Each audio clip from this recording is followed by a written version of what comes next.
காரைக்குடி மைய மின்வேதியியல் ஆய்வகம் வழங்கும் விஞ்ஞான விந்தை நிகழ்ச்சி. இன்றைய விஞ்ஞான விந்தை நிகழ்ச்சியில முனைவர் கிரிபாபு அவர்கள் இணைகிறார். இவர் மைய மின்வேதியியல் ஆய்வகத்தில் விஞ்ஞானியாக பணிபுரிகிறார். தேசிய இளம் விஞ்ஞானி விருது பெற்றுள்ளார் என்பது குறிப்பிடத்தக்கது. வாங்க நேயர்களே, நம்ம விஞ்ஞான விந்தை நிகழ்ச்சியை கேட்டு பயனடையலாம். அறிவியலும் வள்ளலவர் நிலையங்களும் செட்டிநாடு புகழை சொல்லும். அழகப்பா பல்கலை சமுதாய வானொலி நேயர்களுக்கு வணக்கம். இன்னைக்கு நம்ம எதை பற்றி பேச போகிறோம்னு பார்த்தீங்கன்னா, ஃபுட் சென்சார்ஸ். இங்கிலீஷில் சொல்கிறதுனா ஃபுட் சென்சார்ஸ்ன்னு சொல்லுவாங்க. தமிழில் உணவு உணரிகள். எதுக்கு உணவு உணரிகள்? இதை பற்றி தெரிஞ்சுக்கிறதுக்கு முன்னாடி நம்ம டெய்லி என்ன பண்ணிகிட்டு இருக்கோம், எதுக்காக இந்த ஃபுட் சென்சார்ஸ் தேவைன்றதை ஃபஸ்ட்டு புரிஞ்சுக்க ட்ரை பண்ணுவோம். இப்போ டெய்லி பார்த்தீங்கன்னா காலையில் வாக்கிங் போகிறது நமக்கு நல்ல பழக்கம். வாக்கிங் போவோம். இந்த வாக்கிங் போயிட்டு இருக்கும்போது என்ன பண்ணுவாங்கன்னா, ஒரு கடையில் ஒரு டீ கடையை பார்ப்பாங்க, டீ குடிக்க ஆரம்பிப்பாங்க. இது நல்ல விஷயம். டீ குடிக்கிறதுன்றது நமக்கு தெரிஞ்சோ தெரியாமலையோ ஆஃப்டர் பிரிட்டிஷர்ஸ் வந்து போனதுலேருந்து நம்மக்கிட்ட தொத்திட்ட ஒரு பழக்கமாக போச்சு டீ குடிக்கிறது. அந்த டீ குடிச்சிட்டு என்ன பண்ணுவோம், பக்கத்தில் இருக்க ஒரு வடையை எடுத்து சாப்பிட்றதும் நம்மளோட பழக்கமாகவே இருக்குது. சார், டீ குடிக்கிறதும் வடை சாப்பிட்றதும் நல்ல விஷயம் தானே சார், இத்தனை வருஷமாக நாங்கள் சாப்பிட்டுட்டு தானே இருக்கோம், இப்போ என்ன புதுசாக நீங்கள் சொல்கிறீங்க? இந்த வடை டீ இது ரெண்டுத்துக்கு பின்னாடி என்னெல்லாம் இருக்கும்? யூஸ்வலாக ஒரு டீ நம்ம குடிக்கிறோன்னா தேநீர் வீட்டில் செஞ்சாலும் சரி, கடையில் குடித்தாலும் சரி, அதில் பால், சுடு தண்ணி, கொஞ்சம் தேநீர், அந்த தேயிலையோட பவுடராக இருக்கலாம், இல்லை தேயிலையாக போடுவாங்க, கூட சர்க்கரை, இவ்வளோ தானே சார் இருக்க போகுது. இது பின்னாடி பார்த்தீங்கன்னா பால். இந்த பாலை வந்து கெட்டு போகாமல் இருக்கிறதுக்கு அதுக்குள்ளே என்னெல்லாம் பொருட்கள் சேர்க்குறாங்கன்னு நமக்கு தெரியாது. ஒரு காலத்தில் நம்ம வீட்டு பக்கத்தில் பால் வாங்குவோம், அதில் தண்ணி மட்டும்தான் கலப்படமாக இருந்தது. இல்லைனா கொஞ்சம் அன்ஹைஜினிக் பாக்டீரியா, அதாவது மாட்டோட மடியை சுத்தம் பண்ணாமல் இருந்தாங்கன்னா அதில் சில பாக்டீரியாஸ் இருந்திருக்கும். அதை நம்ம கொதிக்க வச்சு குடிக்கும் போது அந்த பாக்டீரியா காலனி குறைஞ்சி நம்ம குடிக்கும் போது நமக்கு எந்த ஆபத்தும் இல்லாமல் இருந்தது. பட் சயின்ஸ் வளர வளர கூடவே இதில் கலப்படம் பண்ணுறவங்களோட அறிவும் பண ஆசையும் சேர்ந்து அதில் கலப்படத்தை பண்ண ஆரம்பிக்கிறாங்க. அதில் நிறைய விதமான கலப்படங்கள் இருக்குது. யூரியா சொல்லுவாங்க, ஹைட்ரஜன் பெராக்சைடுன்னு சொல்லுவாங்க. இது மாதிரி நிறைய வேதிப்பொருட்களை சேர்க்கறதுனால பாலோட தன்மையை நம்மளால் ரொம்ப நாளைக்கு கெடாமல் வச்சுக்க முடியும். இதை ஆட் பண்ணிகிட்டு இருக்காங்க. இது பாலை பொறுத்த மட்டும். இப்போ தேயிலைன்னு எடுத்திங்கன்னா, அந்த தேயிலையை பறித்து நமக்கு ட்ரை பண்ணி தராங்க, நல்ல விஷயம். அந்த தேயிலையில் பூச்சிக்கொல்லிகள் அடிக்கிறதோ நமக்கு தெரிஞ்சோ தெரியாமலையோ ஹெவி மெட்டல்ஸ், அதாவது நம்ம யூஸ் பண்ணுற பொருட்களில் இருந்து போகிற மெட்டல்ஸ், மெர்க்குரியாக இருக்கலாம், கேட்மியமாக இருக்கலாம், இல்லை லெட்டாக இருக்கலாம், இது மாதிரியான தாது பொருட்கள் சேர்ந்து அதெல்லாம் மெட்டல்ஸ்ன்னு சொல்லுவோம் வேதியியலில். இந்த மெட்டல்ஸ்லாம் அந்த தேயிலையில் சேர்ந்து இருக்கலாம், இருக்குன்னு நம்ம சொல்ல முடியாது, இருக்கலாம். இது எல்லாத்தையும் நம்ம குடிக்கிறதுனால ஒரு கப் தேனியில் இந்த பிரச்சனைகள் இருக்குது. இதை தாண்டி சர்க்கரை. இந்த மூணுமே பார்த்தீங்கன்னா ஒரு காலத்தில் நல்ல பொருட்களாக தான் இருந்தது.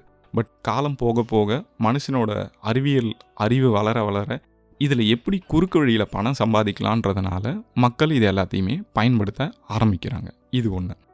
ரெண்டாவது, வடை சாப்பிட்றோம். இந்த வடை சாப்பிட்றதுல பார்த்தீங்கன்னா, சார் வடையில் என்ன சார் இருக்குது? உளுத்தம்பருப்பும் நமக்கு தேவையான எண்ணெயில் பொரிச்சு எடுக்கிறது தான், ரைட். உளுத்தம்பருப்பில் நம்மளால் பெரிய அளவில் எந்த கலப்படமும் பண்ண முடியாது. அந்த உளுத்தம்பருப்பை அரைச்சி எண்ணெயில் போட்டு எடுக்கிறது தானே சார். இந்த எண்ணெய்ன்னு சொல்லும் போது பார்த்தீங்கன்னா, எண்ணெயில் நிறைய விதமான எண்ணெய்கள் இருக்குது. நம்ம தெரிஞ்சது கடல் எண்ணெய், நல்லெண்ணெய், சூரியகாந்தி எண்ணெய், இது மாதிரி வித்தியாசமான எண்ணெய்கள் இருக்குது. இந்த எல்லா எண்ணெயும் பார்க்கும்போது என்னென்னா, எல்லா எண்ணெயும் நல்ல எண்ணெய் தான். இப்போ பார்த்தீங்கன்னா அந்த எண்ணெயை நீங்கள் எத்தனை டைம் பொரிக்கிறதுக்கு பயன்படுத்துகிறாங்க, அதுதான் ரொம்ப முக்கியமான ஃபேக்டர். நம்ம ஒரு தடவையை எண்ணெயை சூடுபடுத்தும் போதும் அதில் இருக்க போலார் காம்பவுண்ட்ஸ்ன்னு சொல்லுவாங்க. இந்த போலார் காம்பவுண்ட்ஸ் இன்க்ரீஸ் ஆக என்ன நடக்கும்னு பார்த்தீங்கன்னா, நம்ம உடம்புக்கு உபாதையை ஏற்படுத்தலாம். இது வந்து காலையில் நான் சொன்ன ஒரு நடைப்பயிற்சி மேற்கொள்ளும் போது குடிக்கிற ஒரு சின்ன டீலையும் ஒரு வடையிலையும் இருந்து நமக்கு கிடைக்கிற போஷாக்கை தாண்டி இது மாதிரி சிறுக கிடைக்குதுன்னு வச்சுக்கோங்க. நீங்கள் வாக்கிங் ஒரு 2 வருஷமாக போகிறீங்க, ஆல்மோஸ்ட் ஒரு 720 நாள். இந்த 720 நாளாக உங்கள் பாடிக்கு கொஞ்சம் கொஞ்சமாக நஞ்சை கொடுத்துட்டு இருந்தால் உடம்பு என்ன பண்ண முடியும்? உடம்பும் ஒரு நாள் கெட்டு போகிறதுக்கான வாய்ப்பு மிக அதிகமாகவும் பிரகாசமாகவும் மாற ஆரம்பிக்கும். ஸோ நம்ம என்ன பண்ணோன்னா, இதுலேருந்து எப்படி சார் தற்காத்து வச்சுக்கிறது? என்னால் டீ குடிக்கவும் விட முடியாது, வடையும் சாப்பிடாமல் இருக்க முடியாது. அதுக்காக யாரும் நாளையில் வடை சாப்பிடாதீங்கன்னு சொன்னால் அது நல்லா இருக்காது இல்லைங்களா? ஸோ இதுக்காக என்ன பண்ணுறாங்கன்னா, இப்போ ரீசெண்டாக கடந்த ஒரு 5-6 வருஷமாக பார்த்தீங்கன்னா, food sensors the area in which most of the, அதாவது யூரோப்பியன் கண்ட்ரிஸை பொறுத்த மட்டும் பார்த்தீங்கன்னா, அங்கே நிறைய ஃபுட் சென்சார் டெவலப்மெண்ட்டுக்கான பணத்தை நிறைய செலவு பண்ணுறாங்க. பட் நம்ம ஊரில் அதுக்கான முன்னெடுப்பு இப்போ தான் சமீப காலமாக எடுத்துகிட்ருக்கோம். இன்னும் கொஞ்சம் நாளில் நம்ம ஊர்லேயும் எல்லா இடத்துலையும் சென்சார்ஸை பார்க்க முடியும். இது ஒரு பக்கம் இருந்தால், அதுக்கப்புறம் தேன். இது ரொம்ப முக்கியமான விஷயம். நம்ம தேனை பற்றி ஏன் புரிஞ்சுக்கணும்? உலகத்திலேயே அதிகமாக கலப்படம் பண்ணுற 3வது உணவுப் பொருள் பார்த்தீங்கன்னா தேன். சார், தேனில் என்ன சார் கலப்படம் பண்ண முடியும்? தேனில் பார்த்தீங்கன்னா என்ன பெரிய கலப்படம் இருந்துட முடியும்? தேனுன்றது ஃப்ரக்டோஸ் குளுக்கோஸ்ன்னு சொல்லுவோம் இல்லைங்களா? அதில் சக்கரை பாகை கலக்கிறது நமக்கு தெரிஞ்ச மாதிரியே சொல்கிறோம். சக்கரை பாகை கலக்கிறது தான் நமக்கு இருக்கிறதுலையே தெரிஞ்ச பெரிய கலப்படம். பட் அந்த தேனை நல்லதுன்னு நம்ம நினச்சி உடம்புக்கு எடுக்கும் போது அளவுக்கு அதிகமாக சுகர் சேரும் போது அதுக்கான பிரச்சனைகளையும் நம்ம எதிர்கொள்கிற மாதிரி இருக்கும். இப்போ இதுலேருந்து ஃபஸ்ட்டு தேனுனா என்னன்னு புரிஞ்சுக்க ட்ரை பண்ணும். தேன் வந்து பார்த்திங்கன்னா ஒரு காம்ப்ளெக்ஸான மிக்சர். தேன் எப்படி உருவாகுது நம்ம எல்லாருக்கும் தெரியும். தேனீக்கள் போய் பூலேருந்து எடுத்துகிட்டு அந்த மகரந்தத்தில் உட்காந்து அதில் இருக்க தேனை எடுத்துகிட்டு வந்து தன்னோட கூட்டில் சேர்க்கும். அந்த கூட்டை எடுத்து நம்ம தேனுன்னு சாப்பிட்றோம். இவ்வளோ ரொம்ப சிம்பிளான விஷயம். இப்போ பார்த்தீங்கன்னா இந்த தேனீக்கள் போய் தேன் எடுக்கிற எல்லா செடி கொடியும் C3 பிளான்ட்ஸ்னு இங்கிலீஷில் சொல்லுவாங்க. C3 plants. ஆனால் சக்கரை பார்த்தீங்கன்னா நம்ம டெய்லி சாப்பிட்ற சர்க்கரையோ இல்லை பனவெல்லமோ இல்லை என்னென்ன மற்ற நாட்டு சக்கரை இது மாதிரி சொல்கிற எல்லாத்துக்குமே பார்த்தீங்கன்னா C4 பிளான்ட்ஸ்லேருந்து தான் இது கிடைக்கும். ஆனால் தேனீக்கள் கலெக்ட் பண்ணுற அந்த ஃப்ரக்டோஸ் ஆகப்பட்டது பார்த்தீங்கன்னா C3 பிளான்ட்ஸ்லேருந்து வரும். ஆனால் மனுஷனால் எக்ஸ்டர்னலாக ஆட் பண்ணப்படுறது வந்து C4 பிளான்ட்ஸ்லேருந்து வர சர்க்கரையை ஆட் பண்ணி தேனோட பண்புகளை மாற்றி இல்லை தேனுக்கு தேவையான என்ன பண்போ அதை மேனிப்புலேட் பண்ணி கடையில் விற்க ஆரம்பிச்சிருவாங்க. இது தேனில் நடக்கிற பெரிய கலப்படம். இதை கண்டுபிடிக்க முடியுமானா கண்டிப்பாக கண்டுபிடிக்க முடியும். NMRன்னு சொல்லி ஒரு ஸ்பெக்ட்ராஸ்கோபிக் டெக்னிக் இருக்குது. அதில் போட்டிங்கன்னா பேஸ்ட் ஆன் தட் நம்மளால் ஈஸியாக பிரித்து அறிய முடியும். இதில் குளுக்கோஸ் இருக்கா, ஃப்ரக்டோஸ் இருக்கா, இது உண்மையான தேனா, இல்லை இதில் மக்கள் வந்து எக்ஸ்டர்னலாக ஏதாவது ஆட் பண்ணியிருக்காங்களா, எக்ஸ்டர்னல்னால் வெளியே இருந்து ஏதாவது ஆட் பண்ணி இதுலேருந்து கொடுக்குறாங்களான்னு நம்மளால் ஈஸியாக கண்டுபிடிக்க முடியும் தேன். அதுக்கப்புறம் சமீப காலமாக நியூஸ் பேப்பரோ இல்லை டிவி நியூஸ் சேனலோ ஓப்பன் பண்ணி பார்த்தீங்கன்னா கெட்டுப்போன சிக்கன் இத்தனை கிலோ பிடிச்சோம், கெட்டுப்போன மீன் இத்தனை கிலோ பிடிச்சோம் அப்படின்னு எல்லா இடத்துலையும் சொல்லிட்டு தான் இருக்காங்க, பண்ணிட்டு தான் இருக்காங்க. ஹோட்டலில் அதுக்காக நம்ம சிக்கன் சாப்பிட்றதையும் நிப்பாட்டின மாதிரி தெரியல, மீன் சாப்பிட்றதை நிப்பாட்டின மாதிரியும் தெரியல. நம்ம சாப்பிட்டுட்டு தான் இருக்கோம். நல்ல விஷயம் தான் சாப்பிட்றது எப்பயுமே.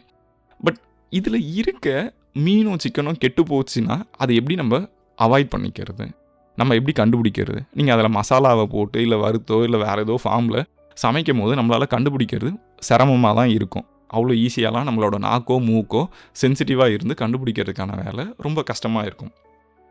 பட் அதை எப்படி இந்த பணத்தாசை இருக்கிற மூளை என்ன பண்ணோன்னா, அந்த உணவுப் பொருள் கெட்டு போகாமல் இருக்கிறதுக்கு என்னெல்லாம் ரியேஜென்ட் ஆட் பண்ணலாம், அமோனியா ஆட் பண்ணலாமா, ஃபார்மலின் ஆட் பண்ணலாமா, இல்லை மற்ற சில கெமிக்கல்ஸ் ஆட் பண்ணலாமா, இதெல்லாம் ஆட் பண்ணிங்கன்னா என்ன ஆகுன்னா உங்கள் இறைச்சியோ மீனோ கெட்டு போகாமல் இருக்கும். அதை நம்ம சமைச்சு சாப்பிட்டோன்னு வச்சுக்கோங்களேன், பெரிய சிக்கலை நமக்கான வியாதிகள் வர்றதுக்கான பிரச்சனை ரொம்ப அதிகமாகவும் பிரகாசமாகவும் இருக்கும். ஸோ இதுலேருந்து வெளியே வரதுக்காக தான் இது மாதிரி நிறைய ஃபுட் சென்சார்ஸ் வேணுன்றதை நம்ம நாட்டில் இப்போ முன்னெடுத்துட்டு இருக்காங்க. அப்புறம் இப்போ ரீசெண்டாக கடந்த ஒரு 3-4 வருஷத்தில் பார்த்தீங்கன்னா மயோனைஸ்ன்னு சொல்லி ஒரு பொருள், அது பார்த்தீங்கன்னா இந்த நீங்கள் தந்தூரி சிக்கன், கிரில்டு சிக்கன் இல்லை மற்ற சிக்கன் இல்லை மட்டன் இது சாப்பிடும் போது கூட தொட்டுட்டு சாப்பிட்றதுக்காக கொடுக்குறாங்க. இது எல்லாருக்கும் நல்லா இருக்குது. சின்ன ஏதாவது ஹோட்டலில் போய் உட்காந்து நம்ம பார்த்தோன்னு வச்சுக்கோங்களேன், எல்லா குழந்தைக்கும் 3 வயசு குழந்தை, 4 வயசு குழந்தை, 5 வயசு குழந்தை, 8 வயசு குழந்தைக்கு கூட அம்மாவே தான் கையால் அந்த மைனஸை எடுத்து ஊட்டுறதை நீங்களே பக்கத்து டேபிளில் உட்காந்து சாப்பிடும் போது பக்கத்தில் நடந்திருக்கும், பார்த்துருப்போம் இல்லைங்களா? பட் இதில் என்ன சிக்கல் சார்? மைனஸ் சாப்பிட்றது நல்ல விஷயம் தானே. மைனஸ்ன்றது ஒரு முட்டையோட வெள்ளைக்கருவிலேருந்து எடுத்து செய்கிற ஒரு பொருள் தானே சார், புரோட்டீன் தானே சார். அதில் என்ன பிரச்சனை? இந்த முட்டை வெள்ளைக்கருவிலேருந்து எடுத்து அந்த முட்டை வெள்ளைக்கருவை பாஸ்டரைசேஷன் சொல்லுவாங்க. பாஸ்டரைசேஷன்னா அதில் இருக்க கெட்ட நுண்ணுயிரிகளை கொன்னுறது இல்லை இன்ஆக்டிவேட் பண்ணிடுறது, அதுதான் பாஸ்டரைசேஷன் ப்ராசஸ். இது நம்ம எல்லாருக்குமே தெரியும். அந்த பாஸ்டரைசேஷன் ப்ராசஸ் இல்லாமல் என்ன பண்ணுறாங்கன்னா வெள்ளைக்கருவை எடுத்து மைனஸை வந்து சூடுபடுத்த போகிறது இல்லை. அந்த மைனஸை ஒரு மிக்சிலேயோ இல்லை எதுலேயோ அடித்து நமக்கு ஒரு 10 நிமிஷத்தில் ரெடி பண்ணி தருவாங்க. அது கெட்டு போகாமல் இருக்க திரும்பி ஒன்ஸ் அகெயின் ப்ரிசர்வேட்டிவ்ஸை ஆட் பண்ணுவாங்க. இப்போ இது எல்லாமே என்ன பண்ணும், மைனஸில் அந்த வெள்ளைக்கருவை நீங்கள் பாஸ்டரைஸ் பண்ணாமல் மைனஸ் ரெடி பண்ணி கொடுக்குறாங்கன்னா அதை நம்ம சாப்பிடுவோம் இல்லைங்களா? நமக்கு நாக்கு ருசி அந்த நேரத்தில் சாப்பிடணுன்ற ஒரு உந்துதல் நமக்கு எல்லாருக்குமே இருக்கும். யூஸ்வலாக நம்ம பக்கத்தில் டேபிளில் ஒருத்தர் சாப்பிட்றாருன்னா நம்மள அறியாமல் அந்த மனமோ இல்லை சுவையோ, இதுக்கு முன்னாடி சாப்பிட்ட சுவையோ நம்ம மூளையிலேருந்து சிக்னல்ஸை ப்ரொடியூஸ் பண்ணி நம்மளை சாப்பிட சொல்லுவோம். இது ரொம்ப இயற்கையான விஷயம். இப்போ இது மாதிரி டைமில் நம்ம என்ன பண்ணணும்னா மைனஸ் உண்மையிலேயே தயாரிச்சிருக்காங்களா இல்லையா எப்படி சார் நமக்கு தெரியும்? இப்போ இது எல்லாத்தையுமே நம்ம ஈஸியாக சொல்லிகிட்டே வந்தோம். டீ குடிக்கிறோம், பால் இந்த பிரச்சனை இருக்குது, தேனில் இந்த பிரச்சனை இருக்குது, கறியில் இந்த பிரச்சனை இருக்குது, மைனஸில் இந்த பிரச்சனை இருக்குது, இது மாதிரி டிஃப்ரெண்ட் டைப்ஸ் ஆஃப் சொல்கிறோம். இப்போ கடையில் போய் ஒரு சாக்லேட் வாங்கி சாப்பிட்றீங்கன்னா அந்த சாக்லேட்டில் ஒரு 10-15 இன்க்ரீடியன்ட் ஆட் பண்ணி தராங்க இல்லைங்களா. பெரிய கம்பெனி சாக்லேட்லாம் பார்த்தீங்கன்னா பெரிய பாரோ இல்லை சின்ன பாரோ சைஸ் என்னென்னோ டிஃப்ரெண்ட் கம்பெனி சாக்லேட்ஸ்லாம் விற்கிறாங்க. அது பின்னாடி இருக்க வேதிப்பொருட்கள் எல்லாமே பார்த்தீங்கன்னா குறைஞ்சது ஒரு 7-8 வேதிப்பொருள், மினிமம் 7-8 வேதிப்பொருள் சேர்ந்துருக்கும். இதெல்லாம் உடம்புக்கு நல்லதா இல்லையா? இது எப்படி சார் ஒரு பப்ளிக்கு புரியுது, ஒரு பொதுமக்களுக்கு எப்படி புரியும்? இப்போ எல்லாருமே அதில் போய் ரிசர்ச்சோ எல்லாருமே அதை பற்றி படிப்பறிவோ இல்லை படிச்சுட்டே இருக்க முடியாது இல்லைங்களா. அது நல்லதா கெட்டதான்னு எப்படி தெரிஞ்சுக்கிறது? இதுக்கான ஒரு முன்னெடுப்பு தான் ஃபுட் சென்சார்ஸ், உணவு உணரிகள். அப்படின்னா நம்ம ஒரு கலர் சேஞ்சிங், ஒரு க்ரீன் கலர்லேருந்து ரெட் கலராக கன்வெர்ட் ஆச்சுன்னா என்ன மீனிங்னா அந்த சாப்பாடு கெட்டு போச்சு, சாப்பிட வேண்டாம் அப்படின்றது நமக்கு தெரிஞ்சாலே நம்ம சாப்பிடாம இருப்போம்ல. இப்போ காலையில் நீங்கள் வாக்கிங் போகிறீங்க, வடை சாப்பிடுங்க. உங்ககிட்ட ஒரு சின்ன பேப்பர் இருக்குது, ஆனால் அந்த எண்ணெயிலேருந்து ஒரு ட்ராப் இந்த பேப்பரில் விடுங்கன்னு சொல்லி அவர் அந்த டீ மாஸ்டரோ இல்லை வடை போடுறவர்கிட்டயோ அந்த குக்குக்கிட்டேயோ கேட்டு ஒரு ட்ராப் விட்டாங்கன்னா அந்த பேப்பர் வந்து கலர் மாறுச்சுன்னா, ரெட் கலராக மாறுச்சுன்னா அந்த வடையை சாப்பிடாதீங்க. இது மாதிரி ரொம்ப சிம்பிளாக இருக்கும் பட்சத்தில் இப்போ நீங்கள் குழால தண்ணி பிடிக்கிறீங்க, குழால வர தண்ணி கலர்லெஸ்ஸாக, அதாவது எந்த டர்பினும் இல்லாமல் மண்ணும் சேறு சகதி இல்லாமல் இருந்தால் நம்ம பிடிப்போம், குடிக்கலாம், இல்லை ஏதோ ஒன்று பண்ண செய்வோம் இல்லைங்களா. சேரும் சகதியமாக வருதுன்னா அந்த தண்ணியை நம்ம பிடிப்போமா? இது மாதிரி எல்லாமே கண்ணுக்கு இந்த கலப்படங்கள் தெரிய ஆரம்பிச்சதுன்னா நம்ம சாப்பிடாம நம்மளை தற்காத்துக்க முடியும். ஆனால் டெய்லி டே டு டே லைஃப்பில் அது நமக்கு அப்படி தெரியறது இல்லை. இதை கண்டுபிடிக்கிறதுக்கான முன்னெடுப்பு தான் இந்த ஃபுட் சென்சார்ஸ். சரி, இவ்வளோ நேரம் சொன்னீங்க ஃபுட் சென்சார்ஸ்ன்னு சொல்லி. இந்த ஃபுட் சென்சார்ஸ்னால் கலர் மாறுறது, நிறம் மாறுதல். ஒரு சிகப்பு நிறத்துலேருந்து பச்சை நிறத்துக்கோ இல்லை பச்சை நிறத்துலேருந்து சிகப்பு நிறத்துக்கோ ஏதோ ஒரு நிறம் மாறுமே ஆனால் அது நல்ல உணவா கெட்ட உணவான்னு கண்டுபிடிக்க முடியும்னா எவ்வளோ வசதியாக இருக்கும் இல்லைங்களா. இது ஒன்று. ரெண்டாவது வந்து இன்ஸ்ட்ருமெண்ட் பேஸ்டு சென்சார்ஸ். இன்ஸ்ட்ருமெண்ட் பேஸ்டுனா உங்ககிட்ட ஒரு கருவி, உங்கள் ஐஃபோன் மாதிரியோ இல்லை உங்களோட ஆண்ட்ராய்ட் ஃபோன் மாதிரியோ ஒரு கருவி இருக்கணும்.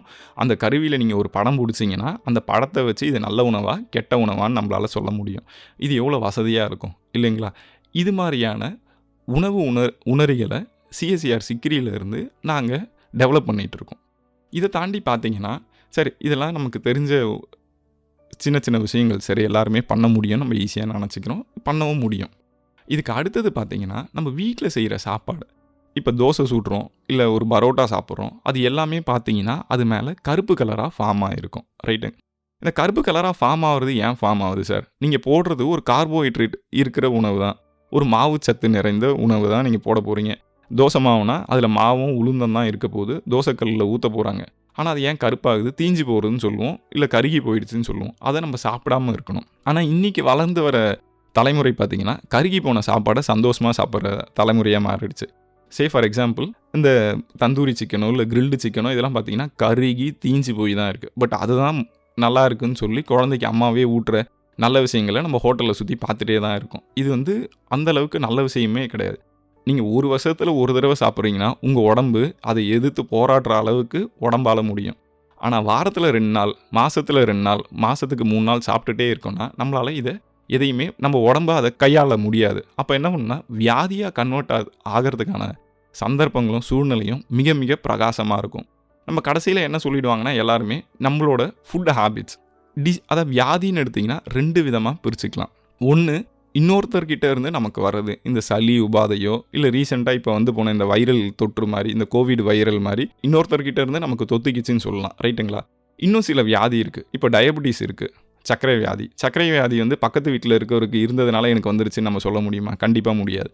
இன்றைக்கி இந்தியா அளவில் பார்த்தீங்கன்னா இந்த தொற்று வியாதிகளை விட தொற்றா வியாதிகள்னால் சர்க்கரை வியாதி, கேன்சர், இது மாதிரியான வியாதிகள் வந்து பார்த்திங்கன்னா நம்மளோட உணவு பழக்கம் ஒரு முக்கியமான ரோல் ப்ளே பண்ணுது இந்த தொற்றா வியாதிகளில்.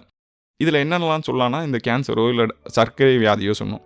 டாக்டர்கிட்ட போய் நீங்கள் கேட்டிங்கன்னா உங்கள் ஃபுட் ஹேபிட்ஸையும் லைஃப் ஸ்டைலையும் மாற்றுங்க அப்படின்னு தான் சொல்லுவாங்க எல்லாருமே. ஃபுட் ஹேபிட்னா என்னெல்லாம் சாப்பிட்றோமோ அதில் நார்ச்சத்து அதிகமாக இருக்குன்னு சொல்லுவாங்க. யூஸ்வலாக பார்த்தீங்கன்னா நார்ச்சத்து மிகுந்த உணவுகள் சாப்பிட்டா உடம்புக்கு நல்லதுன்னு சொல்லுவாங்க. இதை வந்து நம்ம எப்படி புரிஞ்சுக்கணுன்னா நம்மளோட நாக்குலேருந்து நம்ம உடம்பு ஃபுல்லாக இருக்கிறது பாக்டீரியாஸ். இந்த பாக்டீரியாக்கான உணவை நம்ம கொடுக்கணும். நம்மளோட மொத்த உடம்புல ஜீனில் பார்த்தீங்கன்னா அதிகபட்சம் பார்த்தீங்கன்னா 23,000 ஜீன் இருக்கும். 22,400 ஜீன் கொஞ்சம் முன்ன பின்ன இருக்கிறது, 23,000 ஜீன் ஒரு ரஃப்பான கணக்கு வச்சுட்டிங்கன்னா நம்மளோட மொத்த பாடியில் இருக்க ஜீன் கவுண்ட்டை எடுத்திங்கன்னா அதில் 10% தான் மனுஷனோட ஜீன். மீதி இருக்கிற எல்லா 90% ஜீன் வந்து பார்த்திங்கன்னா நம்ம உடம்புல இருக்க பாக்டீரியாவோட ஜீன்கள். இந்த ஜீன்களுக்கும் நம்ம ஜீன்களுக்கும் இருக்கிற தொடர்பு தான் நம்மளை உயிரோடு வச்சுருக்கிறது, வியாதி வராமல் வச்சுருக்கிறது. இந்த 2 ஜீன்களுக்கான என்ன சொல்கிறதுனா ரிலேஷன்ஷிப், சிம்பயாட்டிக் ரிலேஷன்ஷிப்னு இங்கிலீஷில் சொல்லுவாங்க. இது ரெண்டுத்துக்கும் இருக்குமான தொடர்பு. இந்த தொடர்பை நம்மளோட லைஃப் ஸ்டைல், செடென்ட்ரி லைஃப் ஸ்டைலுன்னு சொல்லுவாங்க. ஒழுங்காக எக்ஸசைஸ் பண்ணாமல் சாப்பிட்டு படுத்த படுக்கையாகவே இருக்கிறது, இல்லை ஒழுங்காக தண்ணி குடிக்காமல் இருக்கிறது, இது மாதிரி செடென்ட்ரி லைஃப் ஸ்டைலோ இல்லை உணவு பழக்கங்கள். இந்த உணவு பழக்கம் சரியில்லாத போது என்ன பண்ணுன்னா, இது ரெண்டும் சேர்ந்து இந்த சிம்பயாட்டிக் ரிலேஷன்ஷிப்பை பிரேக் பண்ணோம் இல்லை ஆல்டர் பண்ணோம். இது மாதிரி ஆல்டர் பண்ணுறதுனால வியாதி ரொம்ப ஸ்பீடாக நமக்கு வரதுக்கான வாய்ப்புகள் மிக பிரகாசமாக இருக்கும். நம்ம சாப்பிட்ற உணவு எப்பயுமே நமக்கானது மட்டுமே இல்லை, நம்ம உடம்புக்குள்ளே இருக்க பாக்டீரியாக்கள் இல்லை மைக்ரோ ஆர்கானிசம்ஸ்ன்னு சொல்கிற நம்ம வாயில் இருக்க பாக்டீரியா தொண்டையில் இருக்குமானா இருக்காது, தொண்டையில் இருக்க பாக்டீரியா வயிற்றில் இருக்குமானா இருக்காது. இந்த 3 இடத்துலையுமே இருக்கிற பாக்டீரியா வேறு டைப் ஆஃப் பாக்டீரியாவாக இருக்கும். சில பாக்டீரியா தன்னோட வாழ்நாள் ஃபுல்லாக வெளிச்சத்தையே பார்த்துருக்காது. வெளிச்சத்தை பார்த்தா அந்த பாக்டீரியா உயிர் வாழாது. ஃபார் எக்ஸாம்பிள் நம்ம வயிற்றில் இருக்க பாக்டீரியாக்கள். ஆனால் அந்த பாக்டீரியாவுக்கு என்னென்ன தேவைன்னு பார்த்தீங்கன்னா, பியூட்ரேட் தேவை, ப்ரோபனேட் தேவை, அசிட்டேட் சிலதுக்கு தேவைப்படும். இது மாதிரி சின்ன சின்ன மாலிக்யூல்ஸ் இருந்தால் தான் அவங்களால உயிர் வாழ முடியும். அவங்க உயிர் வாழ முடியலன்னா அந்த இடத்துல புண்ணு வரலாம், இல்லை மற்ற தேவையில்லாத வியாதிகள் வரதுக்கான வாய்ப்பு மிக பிரகாசமாக இருக்குது.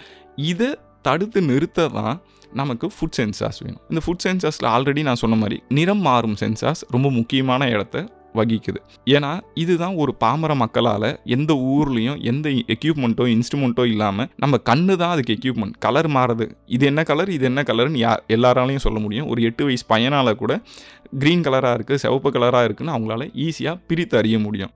இது மாதிரி இருக்க சென்சார்ஸை டெவலப் பண்ணுறது தான் நமக்கு ரொம்ப முக்கியமான தேவையாக இருக்குது. நம்ம இந்தியாவில் இருந்து ஃபுட் சென்சார்ஸை டெவலப் பண்ணுறதுக்கான தேவை மிக மிக அதிகம் அவசியம். காரணம் என்னன்னு பார்த்தீங்கன்னா, நம்ம இந்தியாவில் ஒரு இடத்துக்குமான உணவுப் பொருட்கள் ரொம்ப பிரத்யேகமாக இருக்கும். இப்போ திண்டுக்கல் பூட்டுன்னு சொல்லுவாங்க, திருநெல்வேலி அல்வான்னு சொல்லுவாங்க. இது மாதிரி காரைக்குடின்னு எடுத்திங்கன்னா காரைக்குடிக்குன்னு சில உணவுப் பொருட்கள் இருக்கும், ஆத்தென்டிக் ஃபுட்ஸுன்னு சொல்லுவோம். இதே ஆத்தென்டிக் ஃபுட்டில் பாம்பேயில் போய் சாப்பிட முடியுமானா முடியாது, இதே டேஸ்ட்டில் தர முடியுமானா முடியாது. காரணம் என்னென்னா, அது ஒரு ஏரியாவுக்கு உட்பட்டது. அது மாதிரி இந்தியா ஃபுல்லாக எடுத்திங்கன்னா நம்மக்கிட்ட ஆயிரக்கணக்கான ஃபுட் வெரைட்டிஸ் இருக்குது. இந்த ஆயிரக்கணக்கான ஃபுட் வெரைட்டிஸை மக்கள் என்ன பண்ணுறாங்கன்னா, இப்போது அதாவது பணம் பண்ணணும்னு நினைக்கிற மூளை என்ன பண்ணுதுன்னா, இது எல்லாத்தையுமே பொய்யா இல்லை தேவைப்படுற கெமிக்கலை ஆட் பண்ணி மாற்றிட்டே இருக்காங்க. இதால் வர சிக்கலும் நமக்கு மக்களுக்கு பொதுமக்களுக்கு பார்த்திங்கன்னா நிறைய வியாதியை கொண்டு விடுது. இது எல்லாத்தையும் தடுக்கிறதுக்கான முன்னெடுப்பாக இந்த ஃபுட் சென்சார்ஸ் கூடிய விரைவுனா அடுத்த 10 வருஷத்துக்குள்ளே நம்மளே மார்க்கெட்டில் பார்க்க முடியும். இப்போ நீங்கள் இந்த டீ சாப்பிட்றதோ இல்லை வடை சாப்பிட்றதோ இது எல்லாமே தனிப்பட்ட விருப்பம், உரிமை. இதில் யாருமே நீங்கள் குடிக்காதீங்கன்னு சொல்கிறது தப்பாக தான் முடியும். ஆனால் இதை நீங்கள் நெக்ஸ்ட் டைம் டீ கடையில் டீ குடிக்கும் போதோ, பஜ்ஜி சாப்பிடும் போதோ, வடை சாப்பிடும் போதோ, கடையில் போய் உங்கள் குழந்தைக்கு மைனஸ் தொட்டு ஒரு சிக்கனையோ மட்டனையோ கொடுக்கும் போது தயவு செஞ்சு புரிஞ்சுக்கங்க, அதில் இருக்கிறது உணவு மட்டும் இல்லை, உணவு கூட சேர்ந்த மற்ற பொருட்களும் இருக்குது. அந்த மற்ற பொருட்களால் நம்ம குழந்தைக்கோ நமக்கோ உடல் உபாதைகள் வரதுக்கான வாய்ப்புகள் மிக பிரகாசமாக இருக்குது. அடுத்த டைம் நீங்கள் எங்கே வெளியே போய் சாப்பிட்டீங்களா இந்த விழிப்புணர்வோடு இருக்கணும்னு தான் நான் எல்லாரையும் கேட்டுக்கிறேன். வாய்ப்புக்கு நன்றி. இவ்வாய்ப்பினை வழங்கிய அழகப்பா பல்கலைக்கழக சமுதாய வானொலி நிலையத்தாருக்கு நன்றிகள். வணக்கம்.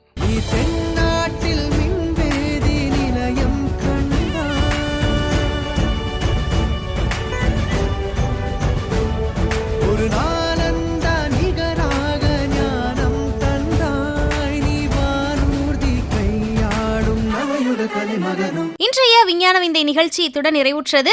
இந்த நிகழ்ச்சியில் பயணித்த தேசிய இளம் விஞ்ஞானி விருது பெற்ற கிரிபாபு அவர்களுக்கு அழகப்பா பல்கலை சமுதாய வானொலியின் சார்பாக நன்றிகளும் வாழ்த்துகளும்.